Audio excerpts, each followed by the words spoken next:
Ήσυτη, Κύριε, των δούλων σου που υποφέρουν από τον καρκίνο,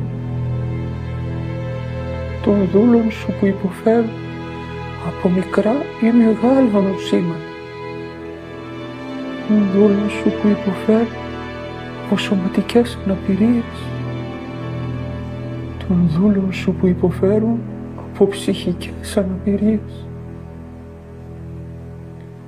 Ήσυτη, Κύριε, των παιδιών που δυσκολεύονται μέσα στις οικογένειες τους.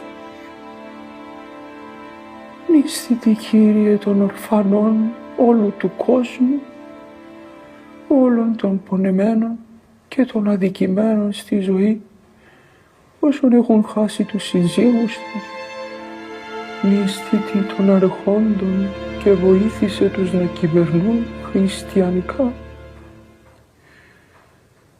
Ήσυτη όλων των φυλακισμένων, όλων των φωναίων, των κακοποιών, των κλεφτών, φώτισε και βοήθησε τους να διορθωθούν.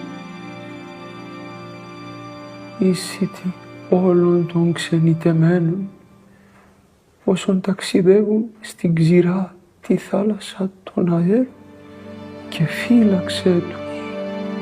Ήσυτη, Κύριε, των δούλων σου που είναι σε καιρό πολέμου,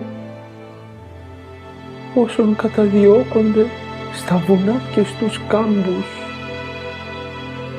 όσων είναι σαν κυνηγημένα πουλάκια. Ήσυτη, Κύριε, όλων των εθνών να τα σκεπάζεις με την Αγία σου σκέπη και να τα φυλάγεις από κάθε κακό και από τον πόλεμο, και την αγαπημένη μας Ελλάδα μέρα και νύχτα να την έχεις στην αγκαλιά σου και να τη φυλάγεις από κάθε κακό και από τον πόλεμο. Ήσυτη, Κύριε, των φτωχών, αστέγων και προσφύγων.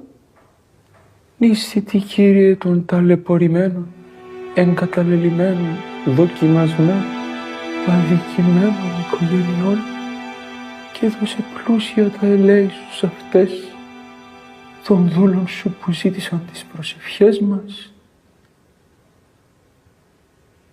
Ήσυτη όσων βρίσκονται σε απόγνωση, βοήθησε και γαλήνευσέ τους.